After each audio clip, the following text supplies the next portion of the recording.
Je suis Dodo Moké. Je suis responsable principal des sauvegardes sociales et droits humains chez African Wildlife Foundation AWF, basée en République démocratique du Congo à Kinshasa. Avec ma position, je couvre tous les paysages AWF, que ce soit dans les pays francophones et anglophones, et cela compris au moins 17 paysages dans lesquels AWF opère en Afrique et dans 11 pays.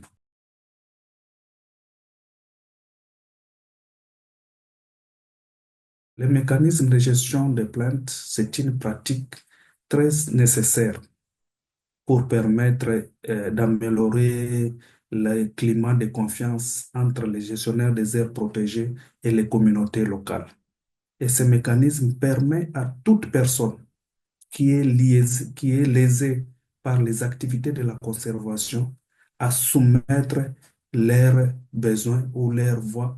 Et ceci peut recourir aux structures de mécanismes mis en place et cela doit se faire à l'amiable et d'une façon pacifique.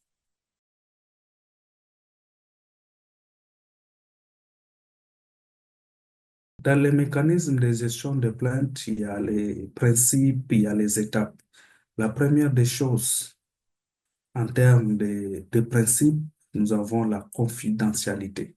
C'est un élément très important. Si vous voulez que les mécanismes de gestion de plaintes réussissent, il faut la confidentialité. Quand les gens viennent se plaindre, il faut garder l'anonymat. Nous avons la prédicabilité. Donc, à chaque fois qu'il y a un problème, nous devons être prompts à aller agir, comprendre, pas attendre quand les problèmes seront déjà à un niveau où on ne peut pas gérer. Et ensuite, l'accessibilité. Le mécanisme de gestion des plaintes doit être accessible à tout le monde, même ceux qui ne savent pas lire, écrire ou comprendre. Et ça doit être facile dans le langage, dans les paysages où vous opérez. Et ensuite, il y a l'impartialité. Si vous êtes un membre du mécanisme de gestion des plaintes et vous voyez que les membres de communauté qui est accusé ou qui vient se plaindre, vous avez une relation avec, vous devez vous réquiser ou vous déporter pour qu'il y ait une impartialité. Et aussi les acteurs des gestionnaires de l'air protégé ne doivent pas faire partie prenante de ce mécanisme pour qu'ils ne soient pas jugés partis.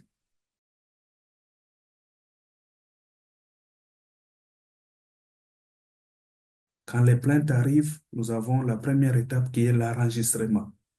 Ça permet de collecter toutes les plaintes.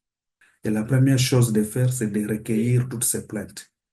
Et après, vous passez à la deuxième étape qui est l'analyse. Vous allez analyser chaque plainte. Et ensuite, après avoir fait l'analyse, nous avons l'examen. Nous allons chercher une équipe de gens trop sages, intelligentes, qui vont descendre sur le terrain pour examiner les cas et documenter, faire les enquêtes. Après avoir fait les enquêtes, ils vont passer maintenant à l'étape de retour d'information. Et cette étape va permettre maintenant au plaignant de savoir la décision qui a été donnée. S'il est d'accord, on peut clore cette affaire, on va archiver cela. Et s'il n'est pas d'accord, il est libre d'aller recourir à d'autres instances parce que le mécanisme de gestion des plaintes ne remplace pas les instances légales qui existent, mais plutôt permet de renforcer une légitimité, une confiance, une résolution pacifique des problèmes ou des différends.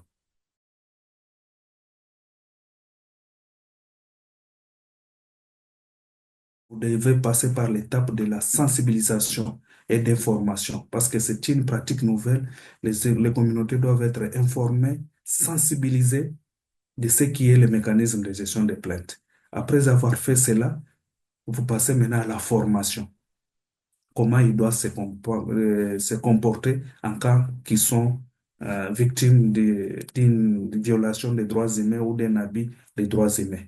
Et après faire cela, les communautés sont au courant et vous devrez aussi impliquer les leaders communautaires, la société civile, parce que c'est une force vive avec les communautés, qu'ils connaissent les réalités, les nouvelles approches que les gestionnaires des aires protégées utilisent. Et dans ce sens, les communautés doivent s'imprégner petit à petit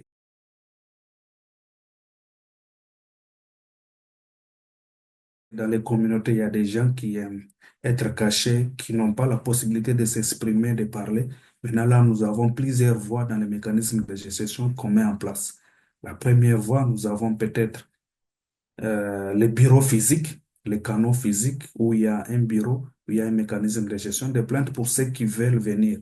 Mais ceux qui ont pas l'habitude de parler, de s'exprimer, comme les Pygmées, les peuples autochtones, il y a la boîte à suggestions.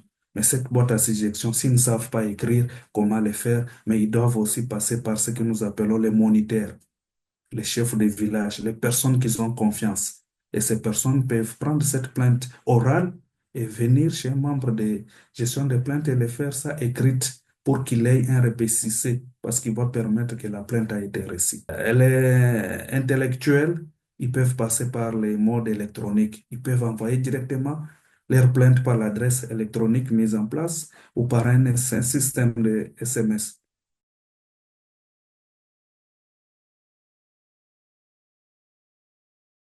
Surtout ceux qui sont en charge de la conservation communautaire, ils ont un grand rôle de sensibiliser, de faire connaître aux communautés leurs droits.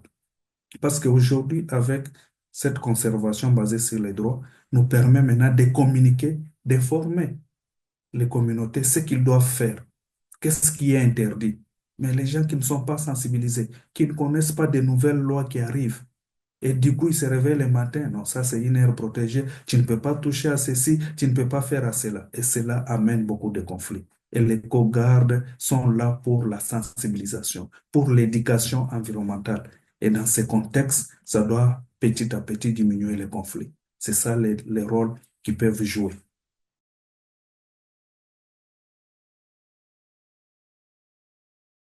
La première chose, le mécanisme de gestion des plaintes doit être indépendant.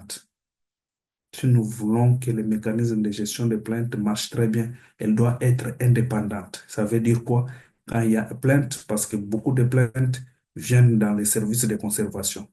Et quand c'est géré par les partenaires, les gestionnaires des aires protégées, vous vous imaginez, ce n'est pas indépendant. Mais si c'est entre les leaders communautaires, c'est là ça devient indépendant et la communauté a confiance d'aller déposer les plaintes et trouver leurs réponses. Ça, c'est la première chose, l'indépendance. La deuxième chose, les mécanismes de gestion des plaintes doivent être accessibles. Les gestionnaires des projets des aires protégées doivent faire l'effort que les mécanismes de gestion des plaintes soient accessibles par tout le monde, les peuples autochtones, les communautés locales. Et cela, surtout dans le cas de résolution des conflits, doit tenir compte des us et coutumes selon les contextes dans lesquels vous opérez. Et le troisième conseil, c'est la transparence. C'est ce qui résume même les droits humains, tout le respect, la dignité. Quand il n'y a pas une transparence, il n'y aura pas l'implication, il n'y aura pas la confiance dans tout ce que vous faites. Les mécanismes doivent être transparents. Les mêmes procédures que vous appliquez pour une communauté locale doivent être aussi pour un peuple autochtone, doivent être aussi pour un éco-garde. Pas deux poids, deux mesures.